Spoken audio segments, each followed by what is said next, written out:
서울대하고 카이스트 문제의 차이를 좀 뭐 질문을 하는 경우가 있는데, 어, 내가 오랜 동안 그 문제들을 보고 이제 생각해 본 결과, 글쎄요, 문제의 수준과 난이도는 거의 같아요. 비슷해요. 왜냐하면 서울대 교수나 카이스트 교수나 그 교수 자체의 자질이 뭐 큰 차이가 있을까요? 뭐 똑같은 사람들일까요? 거의 다 같은 수준의 사람들이거든요. 그래서 교수 임명되는 것들을 봐도 그 이제 카이스트나 서울대나 교수 자체의 어떤 성격은 같은데, 운에 따라서 하필 내가 어떤 전공이 있는데 하필 어느 대학에 무슨 자리가 빈다 해서 이게 임용이 되는 거지, 카이스트 교수나 서울대 교수나 수준이 다르다 이런 건 절대 아니에요. 그러다 보니까 양쪽 학교의 입시 문제도 거의 성향이 비슷하거든요. 수준이 같다고 봐야 돼요. 그런데 약간의 차이점은 뭐냐면, 그래도 카이스트는 교육부에서 약간 자유로워요. 왜냐하면 카이스트가 어디 속해 있는 거죠? 교육부에 속해 있는 게 아니고 그 뭐 과학기술부인가 거기 속해 있잖아요. 원래 카이스트가. 그래서 카이스트가 그나마 교육부에서 입김이 좀 덜한가 봐요. 그러다 보니 카이스트 입시 문제는 약간 어떤 성향이 있냐면, 그 약간 일반학 책에 나와 있는 연습 문제? 그런 유형의 문제들이 입시 문제로 좀 잘 나오는 것 같아요. 뭐 100% 그런 건 아닌데. 근데 서울대는 그래도 교육부의 영향을 받을 수밖에 없죠. 그러다 보니까 서울대는 어쩔 수 없이 화학원 화학투 교과 과정에 있는 흉내를 내야 돼요. 그러다 보니까 서울대 문제 중에는 어떤 문제들이 있냐면, 마치 우리 일상생활에서 벌어지는 것 같은 그런 예시들을 끌어다가 입시 문제로 만드는 경우들이 있어요. 대표적으로 뭐가 있냐면, 아까 얘기했던 소리 속도 전달하는 거 있잖아요. 그 뭐냐면, 그 지금과 옛날에 소리 속도가 어떻게 차이가 나냐 그 얘기가 있었고, 지금 아니고 이제 뒤에 배울 거지만, 옛날 왜 우리나라에서 촛불 집회했던 거 알죠? 촛불 집회. 촛불 집회할 때 반드시 사람들이 손에 뭘 들어요? 촛불을 들죠. 그 촛불과 관련된 역학과 관련된 시험 문제가 나온 적도 있어요. 그리고 또 뭐가 나온 적도 있냐면, 혹시 여러분 멜라민이라고 알아요? 멜라민? 멜라민이라고 들어본 적 있어요? 바로 플라스틱의 재료가 되는 물질인데, 그 멜라민이 왜 중요하냐? 중국의 분유업자들이 그 멜라민을 애기들이 신생아들이 먹는 분유에 타가지고는, 그걸 애기들이 잘못 먹고 중국에서 애기들이 그 분유 잘못 먹고 수십 명이 그 뭐냐면은 그 급성 신부전증에 걸려가지고 애기들이 죽은 적이 있어요. 신생아 애기들이 분유 잘 먹고.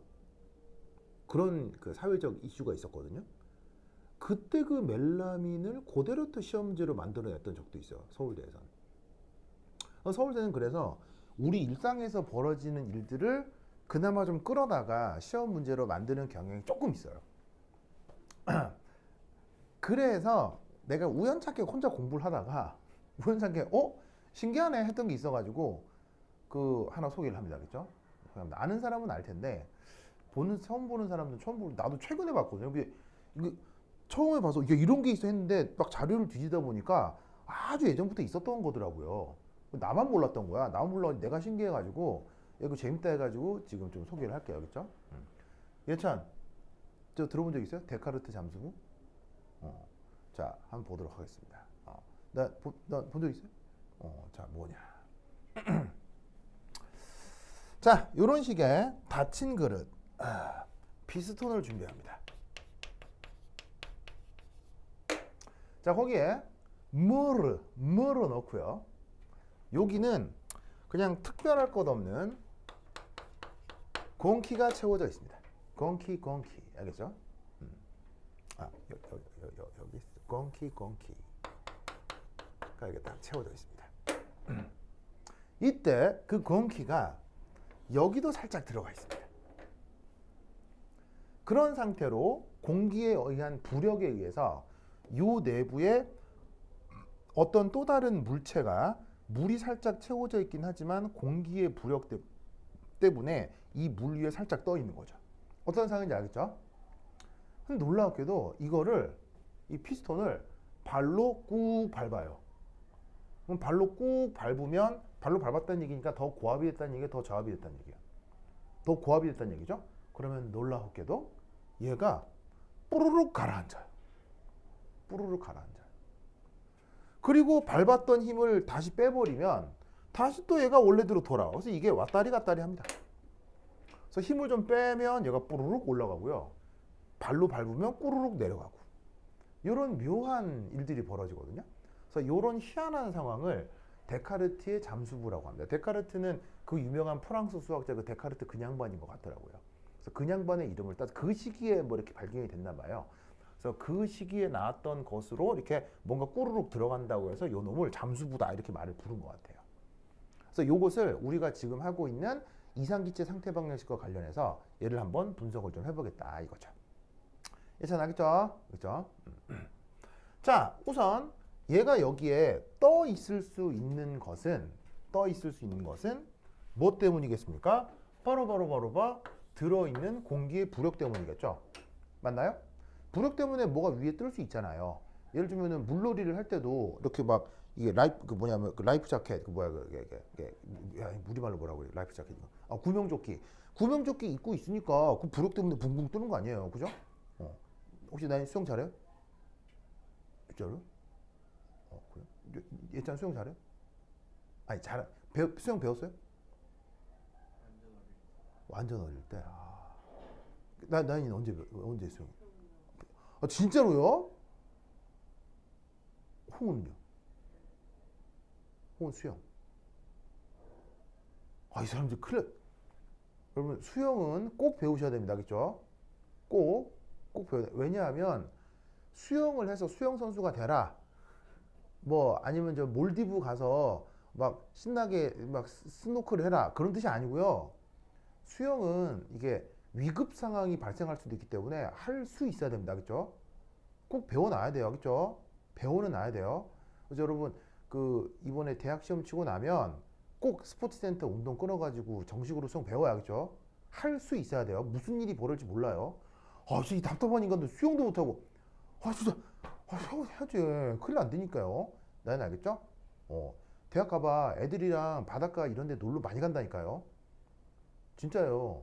그 MT 이런 거 많이 간다고요. 막 이렇게 대성리 물에 간다고. 근데 물 많단 말이야. 그런데 수영 못해가지고 물에 빠지면 큰일 날 수 있어. 할 수 있어야 돼. 진짜 이 사람들.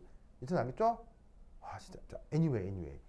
그래서 부력 때문에 붕붕 뜨는 건데, 그래서 이제 이 부력의 이제 의미를 한번 생각을 해보자 이런 말이죠. 자, 부력은 그 정의가 어떻게 됩니까? 부력의 정의는 해당 물체에 우선 부피가 필요하죠. 거기에 그 물체가 잠겨 있는 유체, 지금은 이제 물에 잠겨 있으니까 액체가 되겠죠. 그 액체의 밀도를 곱하고 거기에 마지막 G가 뭐죠? 바로 그 유명한 중력 가속도. 기억나죠? 그래서 세 개를 곱한 게 바로 부력의 정의죠. 기억나죠?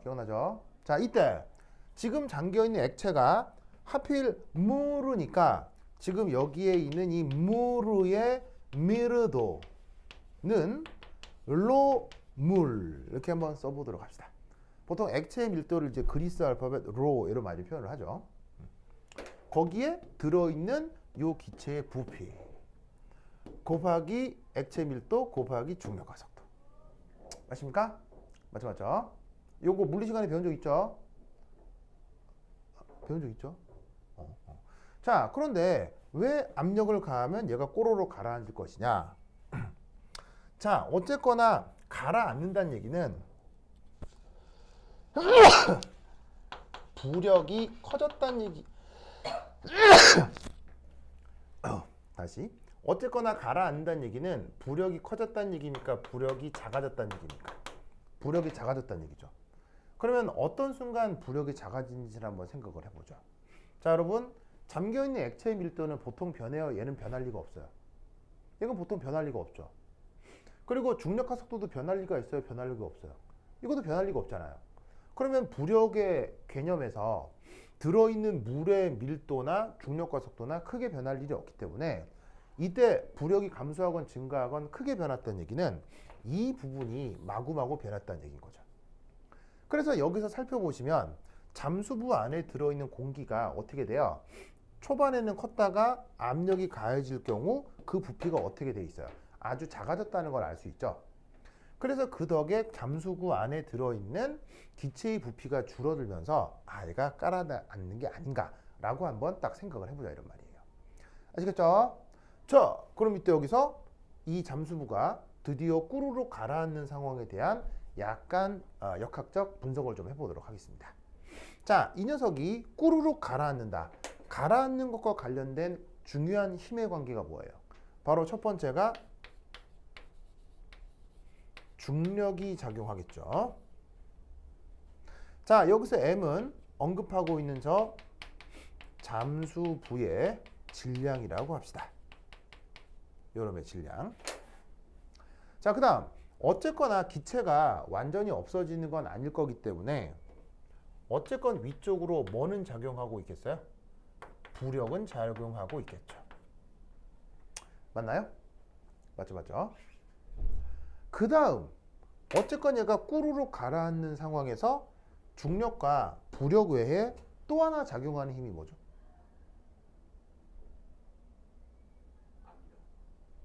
또 하나 작용하는 힘이 뭐죠?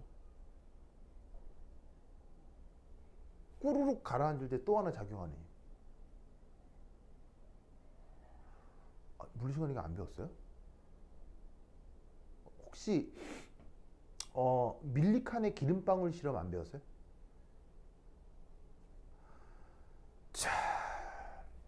자, 이때 어떻게 되느냐? 움직이는 반대 방향으로 저항력이라는 게 생기죠. 자, 첫 번째 일. 유체 속 물체는 움직이는 방향 반대로 저항력이 나타납니다. 여러분이 물속에서 움직이기만 하면 느낄 수 있죠.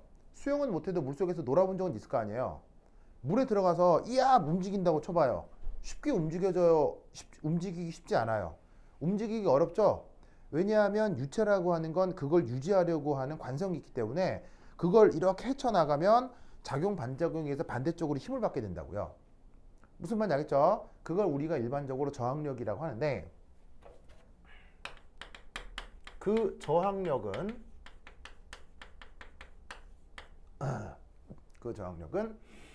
움직이는 속력에 비례한다라고 경험적으로 생각을 합니다. 알겠죠? 그래서 그 저항력을 경험적으로 우리는 짜잔 이렇게 표현을 해줘요. 그래서 여기에 K는 비례 상수고요. 그 다음에 이 V는 그때의 속력이 되겠죠. 무슨 뜻인지 아시겠죠? 그러면 이때 세 번째 힘의 균형이 나타나면 자, 힘의 균형이 나타나면 알짜 힘이 없다는 얘기인 거죠. 그럼 여기서 어떤 힘들의 균형이 나타날 수 있겠어요? 중력, 부력, 저항력 사이에 힘의 균형이 나타날 수 있다는 거 아니에요. 그럼 힘의 균형이 나타나면 가속도가 있어요, 없어요? 가속도가 없죠. 가속도가 없으면 속력이 빨라져요, 속력이 그대로 유지돼요? 속력이 유지될 거 아니에요. 그럼 알겠죠? 물리 많이 안 좋아했어요? 이 정도는 알죠? 이 정도는 알겠죠? 이 정도는 알아듣죠? 그래서 어떻게 되냐면 힘의 균형이 나타나면 그래서 어떻게 된다? 종단 속도 VT가 나타나겠죠. 뭐 나타날 때 그 종단 속도를 VT라 해보자 이런 말이에요. 여러분 종단 속도란 말 들어본 적 있어요? 나연아, 종단 속도란 말 들어본 적 있어요? 자, 때로 하늘에서 비가 내릴 수 있죠. 하늘에서 비가 내릴 때 지나가다가 비를 맞을 수도 있잖아요. 그럼 우리가 하늘에서 떨어지는 비를 맞을 때 우리는 어떤 가정을 해요?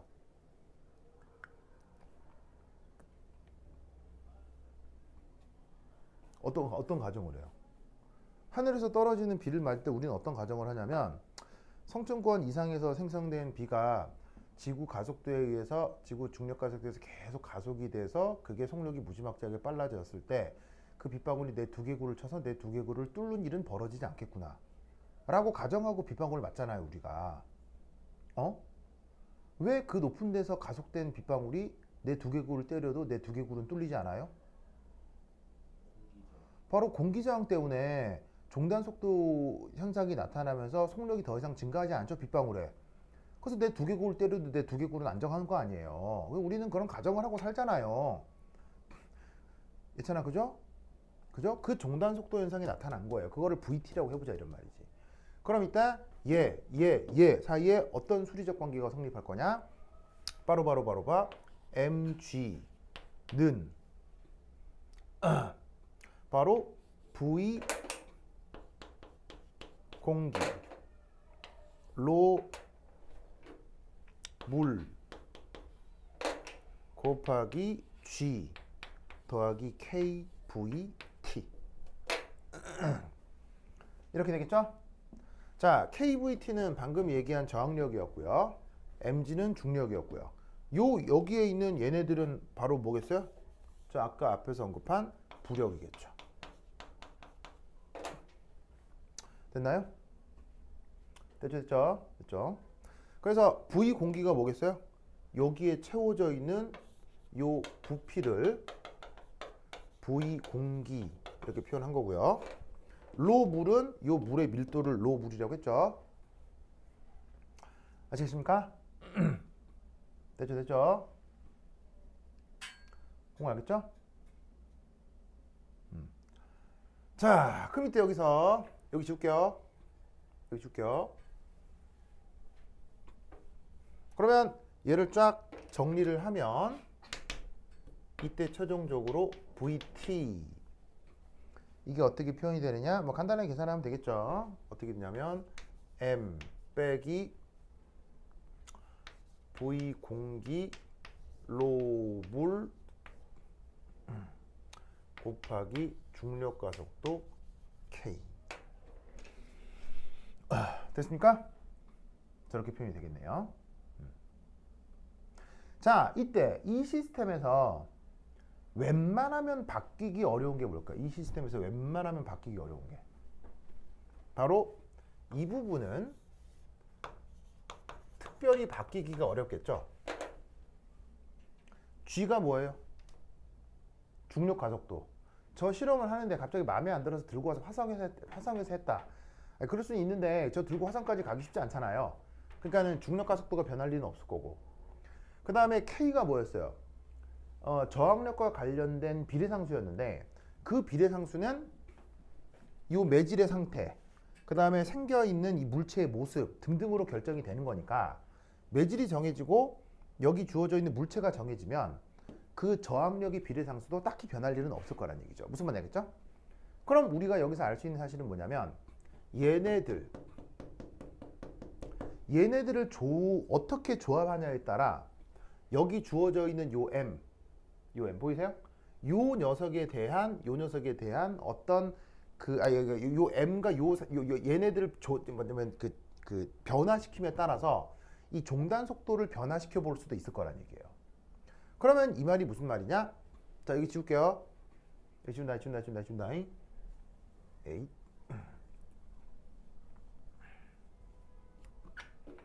자, 그러면 여기서 3 VT가 빨라지려면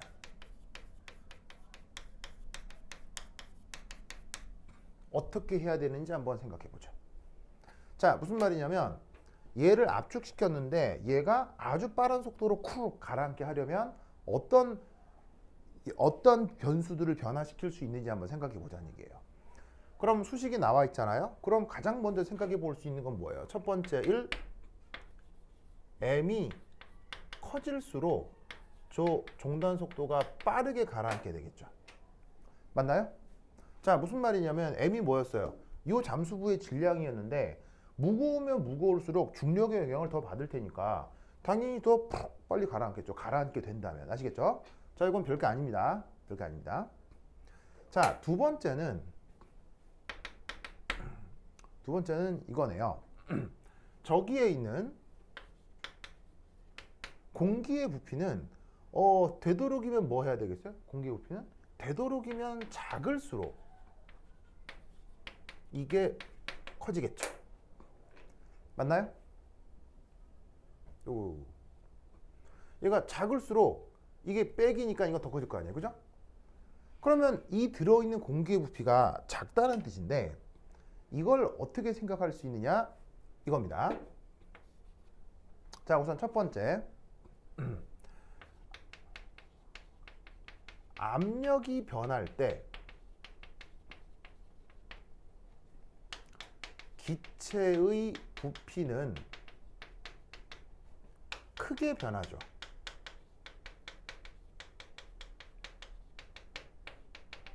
그런데 액체의 부피는 잘 변합니까? 잘 안 변합니까?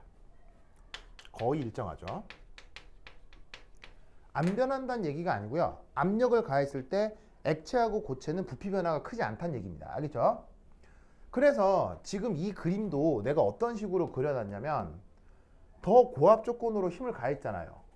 하지만 액체의 수위는 특별히 차이가 있게 그렸어요. 거의 비슷하게 그렸어요.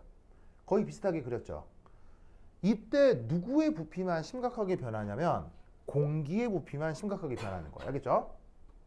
그런데 재밌는 건 공기가 어디에도 들어있냐면 잠수구 안에만 들어있는 게 아니라 공기가 여기에도 들어있는 거예요. 보이세요? 공기 부분이 여기 다 들어가 있는 거죠. 무슨 말인지 알겠죠? 그러면 어떻게 되냐면 피스톤 내부 공기가 많을수록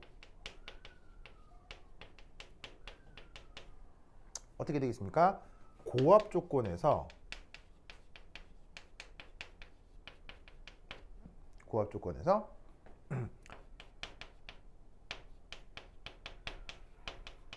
기체 압축 효과가 작을 거란 얘기예요.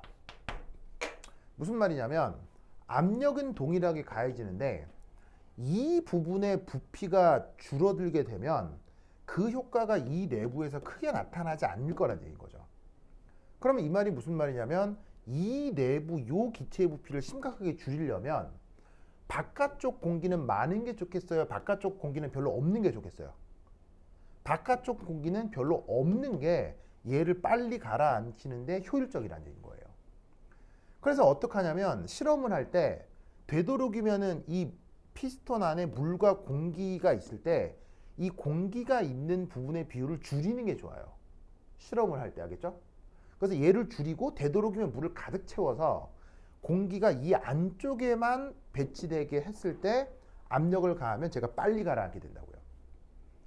무슨 말인지 알겠죠? 힘은 예를 들어서 1기압이고 10기압으로 힘을 똑같이 줄 건데 그 10기압이 얘의 부피만 압축시키는 게 아니라 얘의 부피도 압축을 시키기 때문에 이 녀석들이 같이 존재하게 되면 10기압이 분산돼서 여기에 다 전달이 안 될 거란 얘기인 거예요. 무슨 뜻인지 아시겠죠? 아시겠습니까? 그래서 어떻게 해라? 실험 초기에 어떻게 하는 얘기세요? 실험 초기에 바로 되도록 물을 가득 채워놓고 실험을 할 때 압력을 가하면 이 녀석이 후딱 가라앉게 된다 이런 말이에요. 뭔 뜻인지 아시겠죠? 알겠죠? 요게 데카르트 잠수부에 대한 기본적인 얘기입니다. 됐죠? 자, 그 다음 두 번째 얘기가 재밌는데, 자, 여기 줄게요. 에이.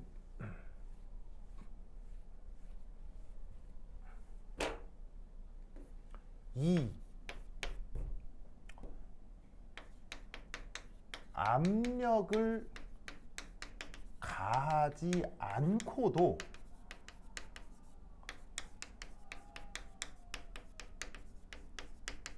가라앉히려면 어떻게 하면 될까요? 지금은 압력을 가한 상태에서 이렇게 가라앉게 만드는 거잖아요. 근데 그게 아니라 가만히 두고 가라앉히는 거예요. 압력을 가하지 않고요. 어떻게 하면 될까요?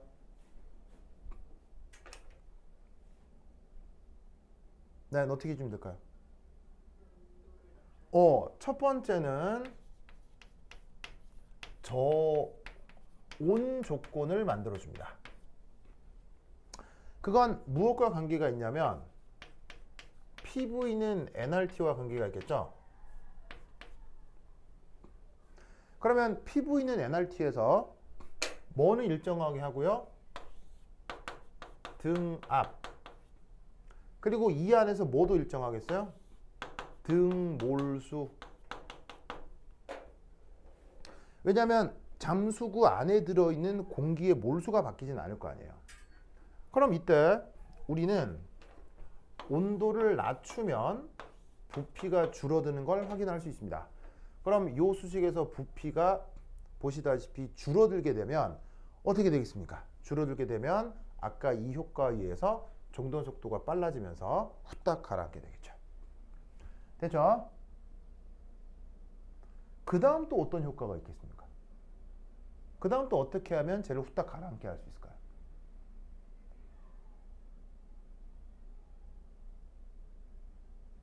그럼 어떤 테크닉이 있을까요?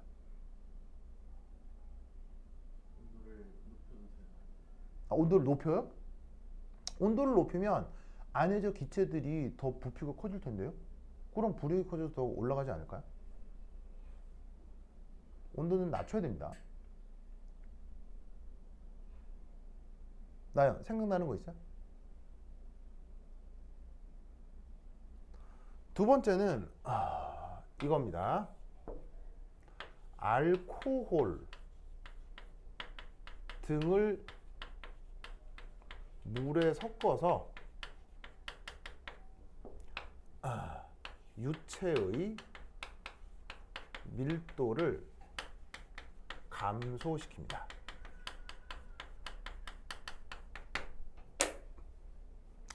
자, 물의 밀도가 더 큽니까? 알코올 밀도가 더 큽니까? 물이 더 큽니다. 아시겠죠? 뭐 심각한 차이는 아닌데 물이 한 1 정도면 알코올이 한 0.9가 뭐 이 정도 되거든요. 근데 하지만 둘은 성격이 비슷하기 때문에 안 섞입니까? 잘 섞입니까? 아주 잘 섞이죠. 그래서 이때 조 자리에다가 알코올 같은 걸 집어넣고 다시 실험을 하는 거예요. 그러면 밀도가 떨어지게 될 거고요. 그럼 밀도가 작아지면 보시다시피 이 수식에서도 이 밀도가 작아지면 마이너스 때문에 얘는 되려 커지겠죠. 제가 후딱 더 빨리 가라앉게 될 거예요. 알겠죠? 그래서 이런 테크닉을 쓸 수 있는데 이게 아까 내가 여러분들한테 수영 잘하냐고 물어봤던 게 이런 일들이 벌어질 수 있기 때문에 그래요. 자, 예를 들어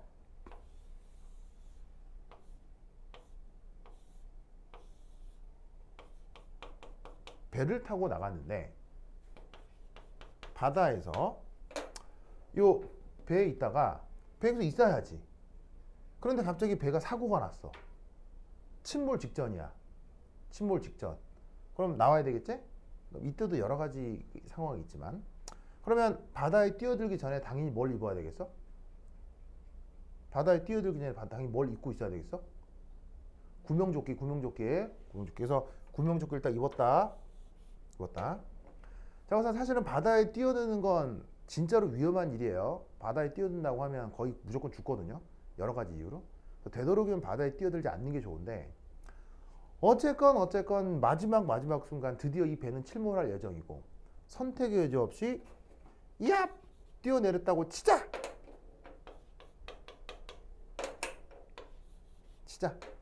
정말 바다에 뛰어드는 건 하면 안 되는데 어쩔 수 없이 진짜로 배가 진짜 침몰해서 어쩔 수 없이 뛰어들어서 치자! 그 다음 뭐 해야 되게요? 그 다음 뭐 해야 돼요?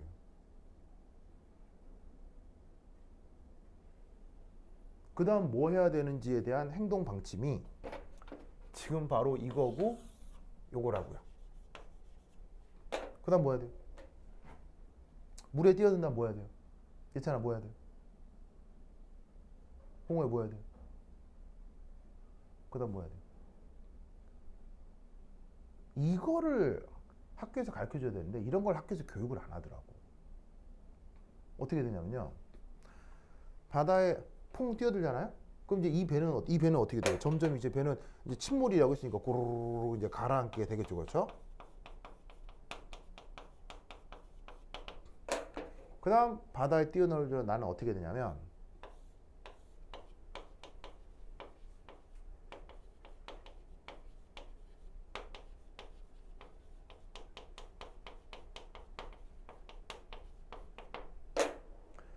내가 낼 수 있는 모든 체력을 끌어모아서 여기서부터 멀어져야 됩니다.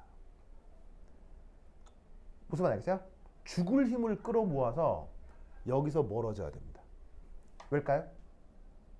배가 가라앉으면 음. 물도 같이 이렇게 가니까 그쪽으로 끌려. 왜일까요? 그 이유가 바로 이거라고요. 이해했어요? 이해했어요? 이찬아 이해했어요? 나연아 이해했어요? 왜냐? 배 안에는 원래 뭐가 가득 차 있죠? 배 안에는. 배 안에는 뭐가 가득 차 있어요? 배 안에 물이 가득 차 있으면 돼요, 안 돼요? 배 안에 물이 있으면 다 죽어. 예찬아, 배 안에는 뭐가 가득 차 있어요?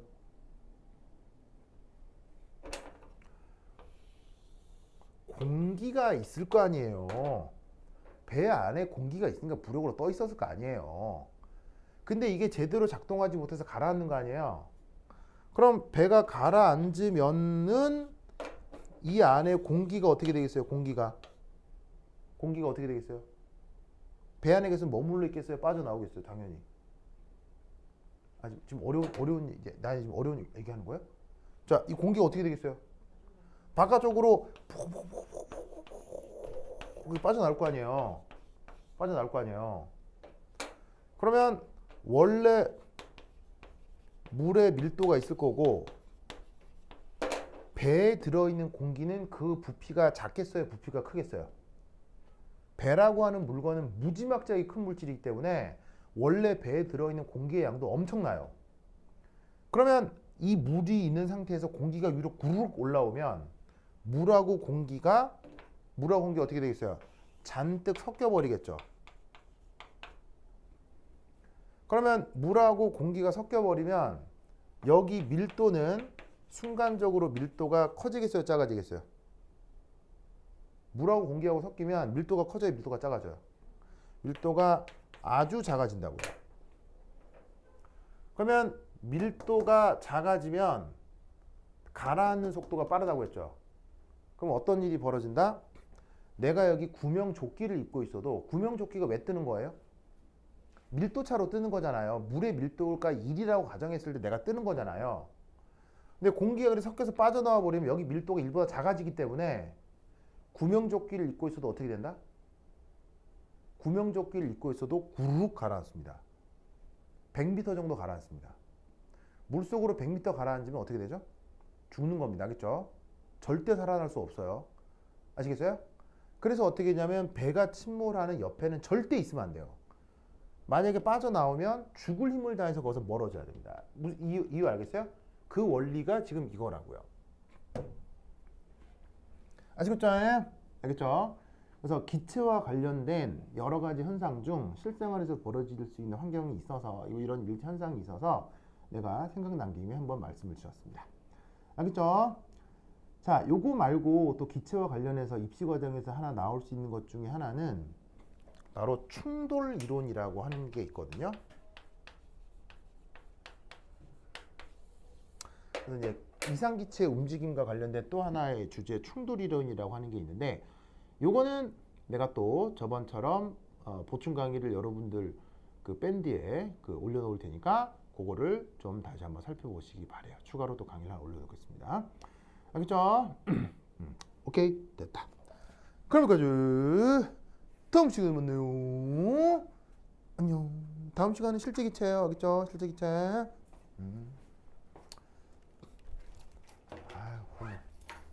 잘 잤어요? 저요? 어. 많이 네.